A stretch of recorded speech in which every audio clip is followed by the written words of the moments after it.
Postseason baseball started today, and I got to say, most people probably woke up and missed that nervous, heart in your throat feeling as playoff games started and the Guardians weren't there. Instead, the Guardians were talking about the end of the Terry Francona era, what's coming next. Not what you want to be talking about after a season like after 22. We'll talk about why a manager that everyone is clinging to from the 90s is not going to become the next manager. And what we're seeing in the postseason is what the Guardians need to address in the offseason.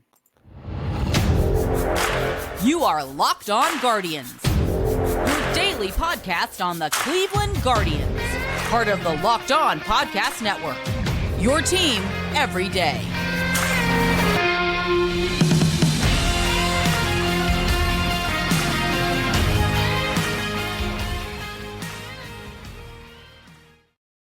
Hello, everyone, and welcome to the show. Today's show is brought to you by FanDuel. Make every moment more. Right now, new customers get $5. New customers can bet $5 and get $200 in bonus bets. Visit FanDuel.com/lockdown to get started. I just want to say, people, make sure you're watching the whole episode. There's so many people in the comments about Nolan Jones and this and that. I'm like, listen, I said yesterday, he overachieved. He can still be good next year, but you also need to not go overboard after 1 year.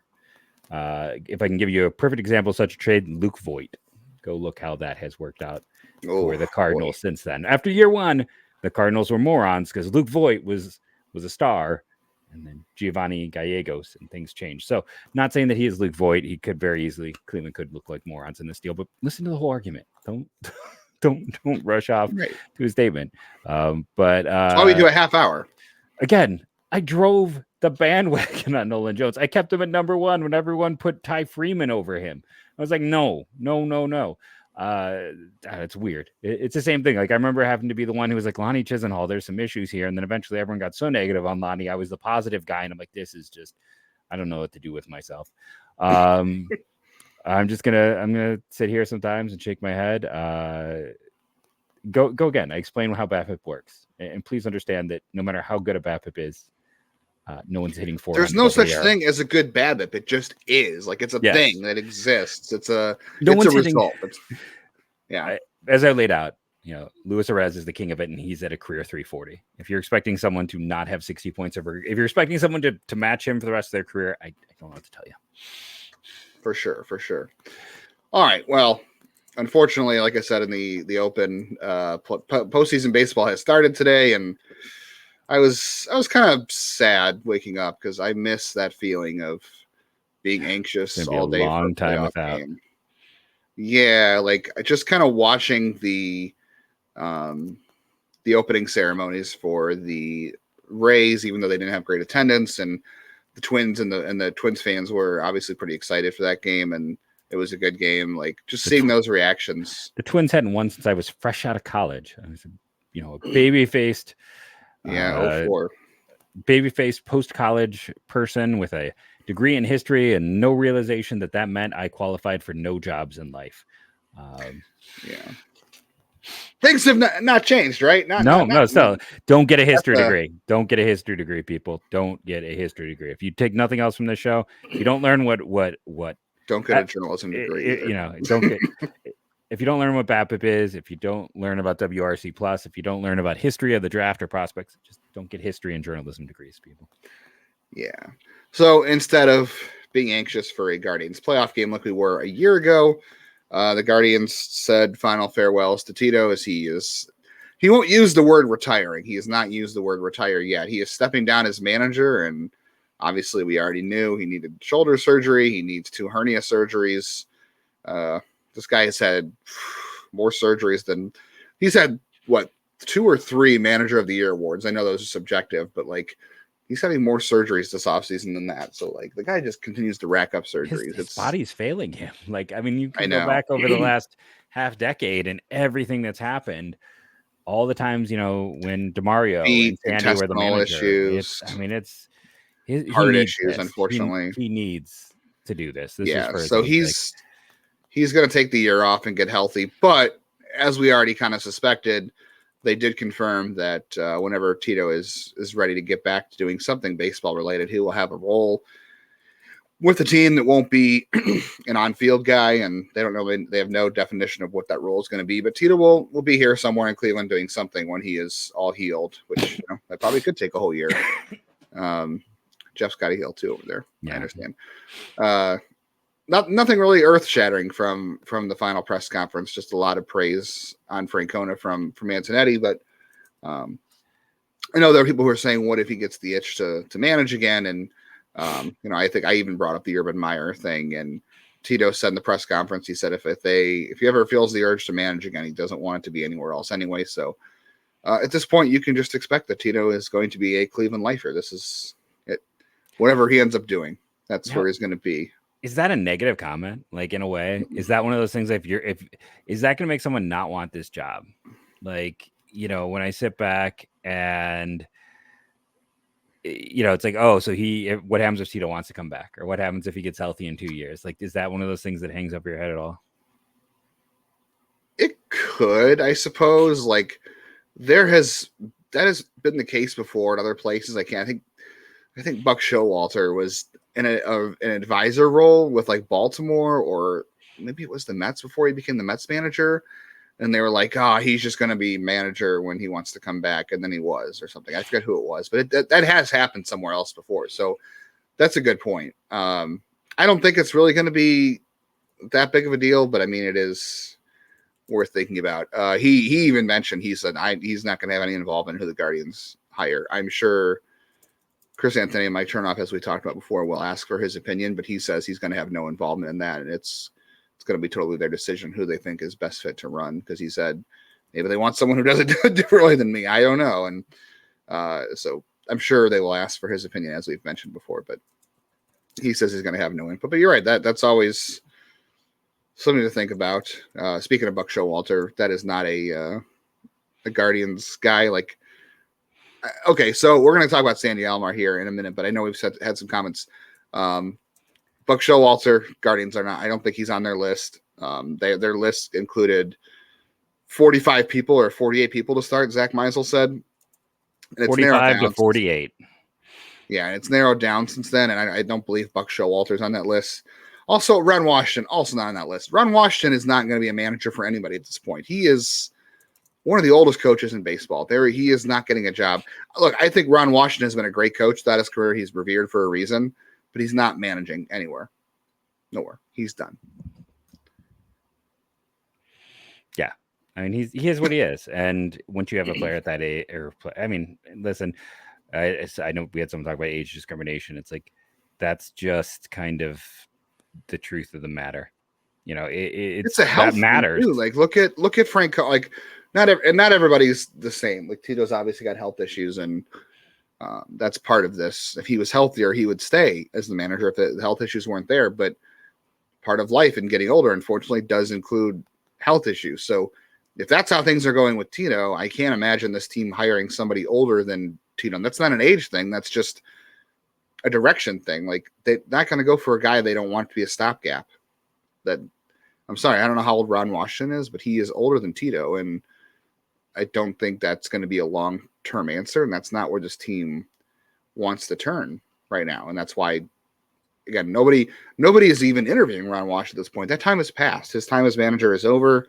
He makes a good coach. He's had a great career. But him and Buck Showalter probably will manage again, and I think he has worked for Cleveland in the past, and too in the front office. I think he has been here at one time or other as like an advisor, because I think there was some talk about him taking a job at some point here too, and he never did. But that's not going to be a guy they interview. They've already cast it out. And in fact, we're going to talk about one of those guys who is now on the search list, according to the New York Post, from the Yankees, after we talk about Sandy Alomar in just 1 minute.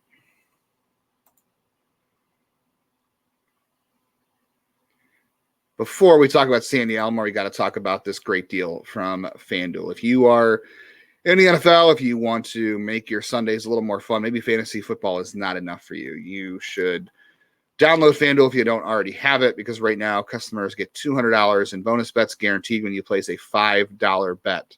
$200 in bonus bets, win or lose. So if you think about joining FanDuel, no better time to get on the action. Browns are off this weekend. Maybe you want to make your Sunday NFL viewing a little spicier. without the Browns to disappoint you. So download the app. You can bet on spreads, player props, over-unders, all that good stuff. Visit FanDuel.com/lockedon. Kick off the NFL season. And FanDuel is an official partner of the NFL.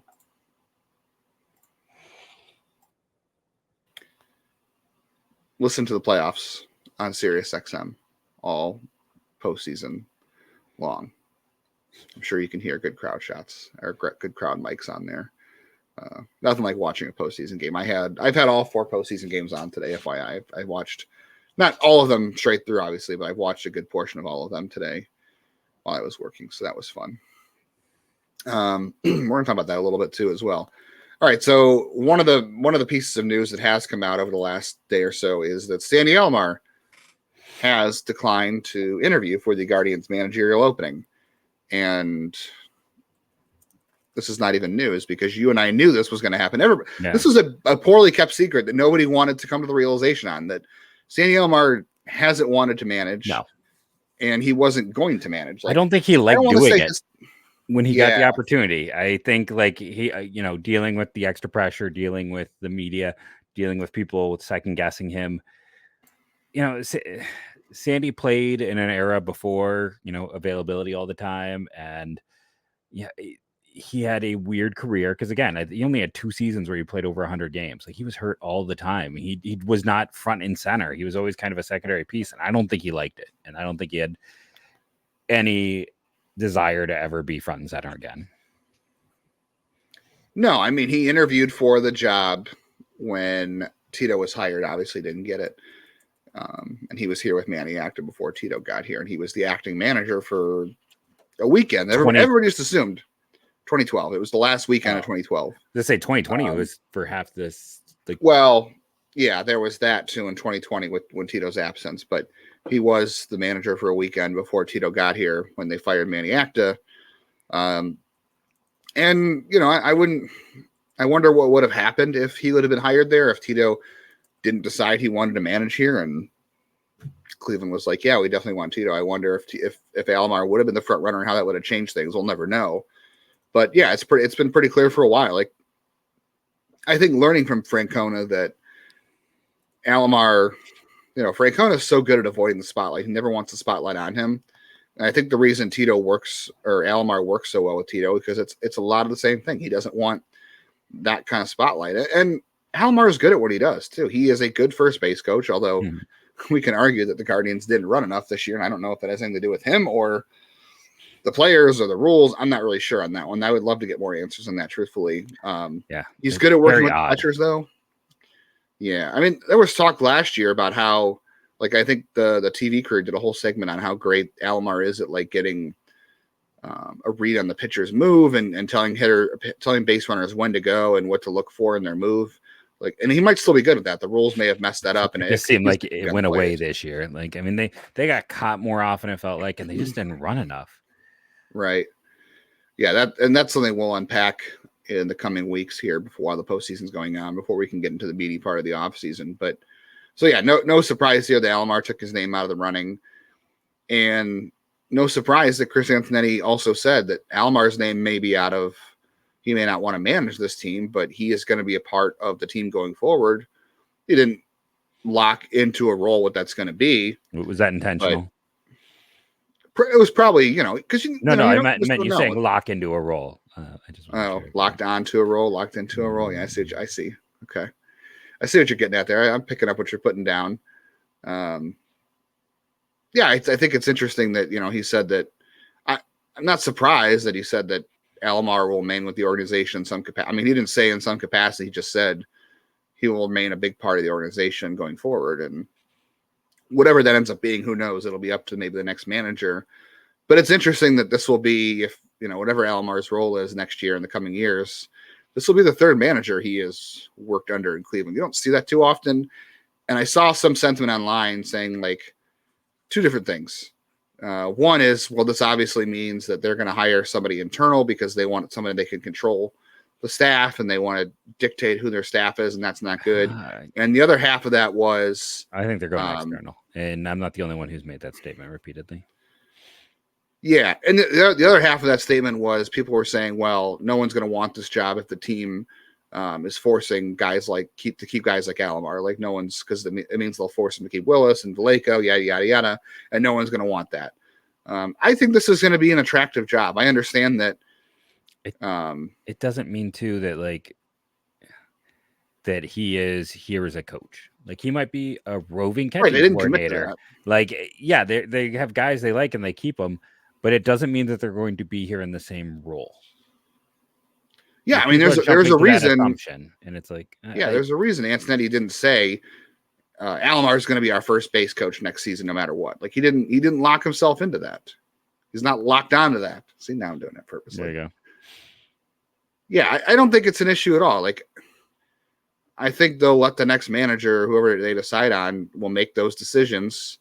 And if the next manager decides, they like somebody else at first base or that isn't Alomar, they will move him to a different role. And it doesn't have to be on the field every single game. It can be a different role. So I don't think that's the issue whatsoever.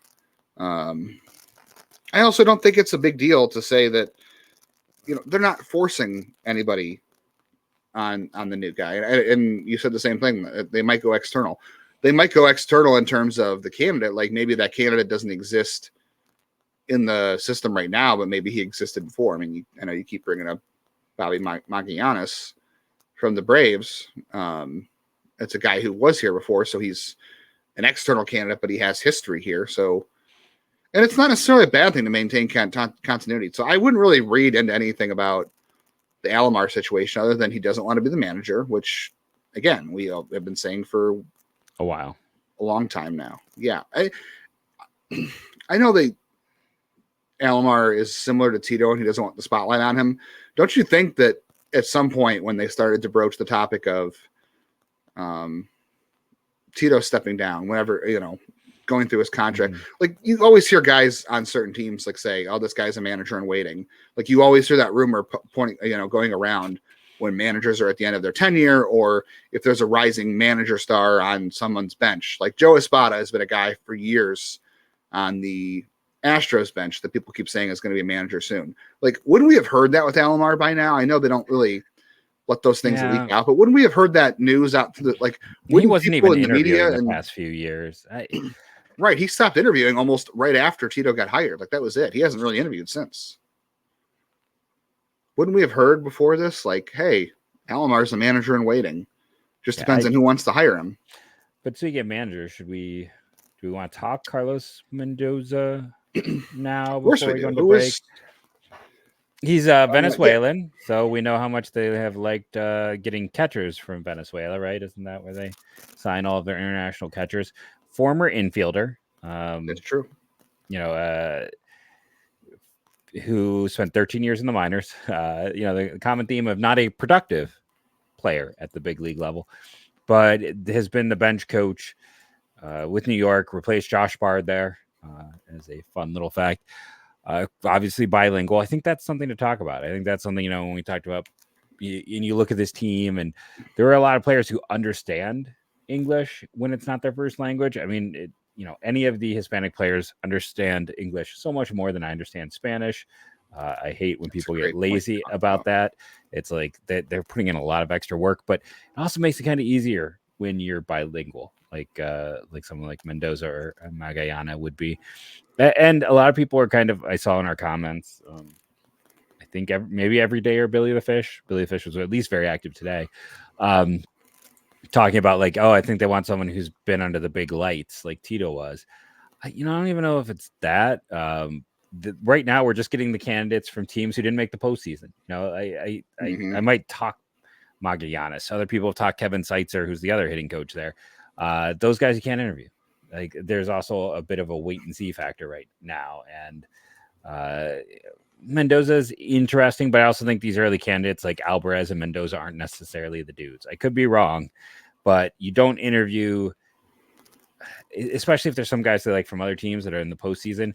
You're gonna kind of want to put some of your favorites together, right? Like the first guy in is rarely the guy you hire as your manager, and especially if they have 40 or start at 45 to 48 candidates, I bet they're going to interview close to 10 people. So there's going to be people to talk to, and I almost feel like the early names are the less likely names, but maybe that's just placement from. There are some guys that you just interview because they might be future managers. Like you're interviewing them to find out what they might be down the road, or you're even interviewing them because maybe the guy you're hiring might be interested in putting them on their staff. Like maybe you're networking kind of like, okay, this guy might be linked to certain guys. Like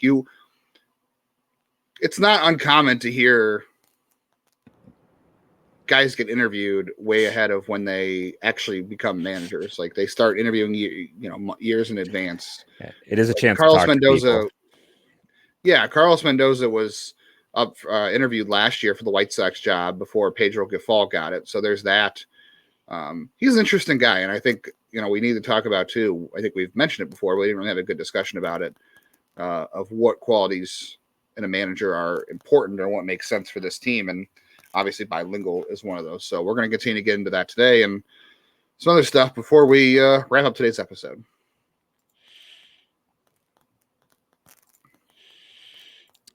And our other fantastic sponsor today, good friends at Bird Dogs. I'm not going to show you. I'm currently wearing Bird Dog shorts as well as a hat. Why am I wearing my shorts? Because they're clean. They're clean. I wear them. They're comfortable. I love them. I have 3 pairs of Bird Dog shorts they've sent us. They are my 3 favorite pairs of shorts. I just really enjoy how they feel. They're comfortable. They fit well. And again, for me, everything is all about comfort. I just really enjoy a good, comfortable everything. Like I was looking for listeners, I'm looking for a comfortable slip-on shoe. My shoes are done. I love a slip-on. I have to tie it up. So let me know in the comments if you have a recommendation for that. But I'm looking for that. And I'm looking for things like Bird Dogs. And again, I wear these as a work pant. It's a comfortable, good-looking short. And I just can't recommend it enough. I love this.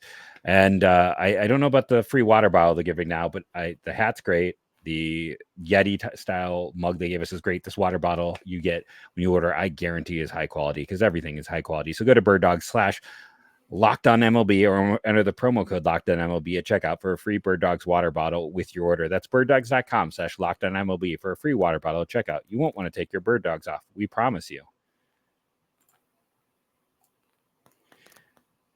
But before you go into your bit, I got to at least throw this out there in terms of humor. Our official ad read says birddogs.com/LockedOnXXX. So I almost read it that way. And then I was like, it's like, wait a second. That would be. That might take you to a website you don't want to go. Don't go to that website. But because, everyone has to, put in their official thing. And it's got a little code underneath with all of them in case you don't know, like NHL, MLB, college, NBA, NFL, very simple stuff. But I almost, because I when I get into the ad read, I just look right at it. I'm like XXX. Oh no, like don't. But go to birddogs.com/LockedOnMLB, not any other address. None of the other ones. We want you to go to MLB. Very quickly, if you want to listen to the postseason, go to SiriusXM. They've got you covered. Just type whatever team you're looking for in. So now that we've done that, back to the discussion.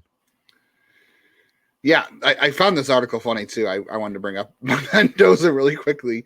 He has some sort of pregame ritual that he does before every Yankees game where he tosses 40 sunflower seeds into the grass behind home plate. I saw this. One for each guy on the extended Yankees roster, and then he recites an unknown prayer as he does it. So that's, I like a guy with superstition, even if you're just a little stitious.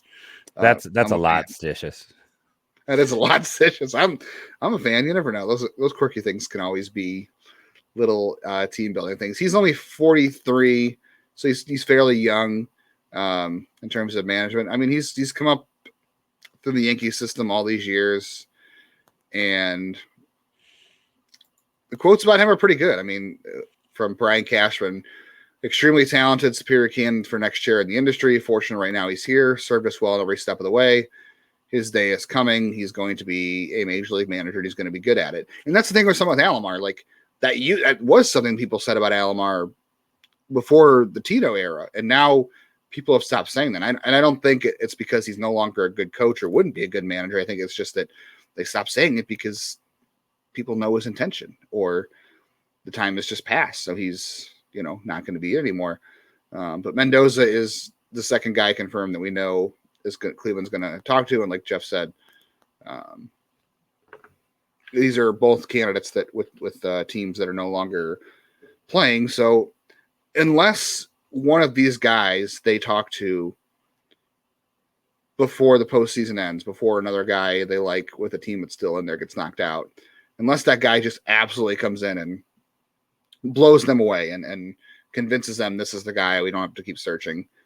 I don't think you're going to see them. I don't even think they would be willing to do that. Like, I feel like they go through and set up too much of everything that they would never just blow it off. Like, nope, we have a plan, we have a process. You stick to the plan, you stick to the process. I mean, to be fair, they did hire Tito while the postseason was still going on that year. I think that was just a case of like they couldn't. Well, because he was available. Yeah. Well, yeah, that's what I'm saying. So if one of these guys came in and just convinced them that they were the guy, they would just hire him. But I don't think that's going to be the case. Like, that's the only way I could see it. And Tito, they were convinced right away because they didn't think we could get Tito, and they did. So they hired him. They didn't wait for the postseason to end. They didn't want to interview anybody else because they knew they weren't going to do better than Tito. And if one of these guys proves that that's the same case here, then yeah, maybe. But I think you're right. They have already put a lot of names out there as it is, narrowing it down from 45 to 48. There's already been reports in that it's a wide search. So I think you're going to keep hearing names, and as teams get knocked out, if there's a guy, I think you will hear about it. I think being, like you mentioned, being bilingual is extremely important. I don't think it's 100% necessary. Like, I don't think it's like, okay, we can't hire someone that's not bilingual. I don't think that's the case, but I do think it's an absolute plus that could be a separator if you can't decide between two guys that are equally good candidates. We talked about the Alvarez doing PitchCom. That shows a level of communication and working with some advanced stuff. Maybe makes a ton of sense. I don't know. The thing that sticks out to me in the Tito era is like the communication is the most important part, right? Everyone talks about what a good communicator he was. And I think you see a lot of guys get fired from organizations because communication wasn't good, or there were issues, with in the clubhouse with coaches. There was some era or some level of toxicity or dysfunction. And the best way to get rid of dysfunction is to communicate, right? Yeah. I think that makes the most sense. And obviously, being bilingual, it makes you better at communicating because you know two languages. And you made a good point. People got to stop talking about how, why doesn't this guy do interviews in English? Like, Jose Ramirez understands English. Jose Ramirez can speak English.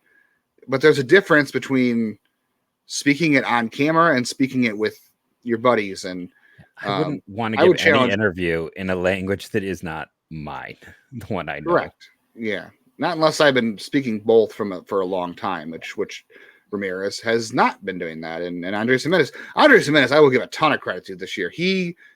His interviews this year have been great. He's done a little bit of mixed, some of them in English, some in Spanish. His English was fantastic this year. He's come a long way, and that's great. But it's not going to be every guy. And it's more about them not wanting to say something on camera that they don't want to be misinterpreted. They want what they're saying to be said the correct way. Has nothing to do with being lazy. It has nothing to do with the fact they can't speak or learn. Trust me, all of them understand English better than you would understand Spanish. Like, anybody out there saying they're lazy, like, that's just not the case. But having a bilingual manager would be very interesting. And I think even if they don't have that, like I said, maybe it's a separator between, if you can't decide between two good candidates. No, agreed. It's everything. You got to put it all on scales basically and figure out what is. It's like anything in baseball. You just have to try to figure out what the balance is. And I feel like at the end of the day, it may not push anyone over the top, but it's an extra value. It's definitely a bonus. And it's gonna be interesting. I feel like we're getting a candidate every few days here, so we'll be having lots of them to talk about. Yeah, we'll try to balance episodes between news and just some off-season stuff, evaluations, and some other ideas. And again, if you have any other ideas you want us to hear us tackle, please feel free to leave those in the comments or on Twitter. I was going to point. Oh, can I point out something else about analytics too? Because I saw a lot of discussion too that Being a manager who runs analytics doesn't work. Analytics isn't something you have to like. It's not a religion. Like you don't have to abide by it like a Bible. Analytics are used to inform decisions. They're not the boogeyman. It's not, well, the book says this, so we have to do this. Like, no, it's data. Data is used to inform all decisions. You go to Google. When you want to buy a car, you go to Google, you research reviews. That's data. No different than getting a guy's matchup numbers or Dave Roberts talked about earlier this season using a pinch hitter who has a swing path that matches a guy's fastball. Like it was a decision made based off of data to try to make a better decision. By the way, it worked out. It's all about making decisions based on data, not just kind of, flying by the seat of your pants. Why'd you make the decision? I don't know. I just made it. I don't know. I didn't do any. Do you want a manager that did research? Or you want a manager that just decided, I don't know, just because I felt like it? I want a guy that does research. No, yeah, but I mean that's kind of it's like not the boogeyman. That's like everything anymore, where we're more willing to take, I know this guy down the street who's got an opinion rather than an expert. Like you see that in lots. Right, go to the expert, even if it's a Pawn Stars expert, even if it's staged. I was going to get into one quick stat before we got out of here too. Sarah Langs had a great tweet today. 48% or 47% of runs last postseason were scored by the home run, and teams that home their opponents in the postseason last year, 22-6. They were 25-2 and 21. Power matters. We're going to get into how important it is for the Guardians to address power this offseason. Oh, by the way, this day in Guardian Indians history, Tony Pena's walk-off against the Red Sox, speaking of playoffs. We'll get you an AFL update tomorrow. We will. Thank you all for listening, rating and reviewing, downloading. It helps, commenting and being active, even as things feel a little inactive for the Guardians. But we appreciate each and every one of you. And go, Guardians, go.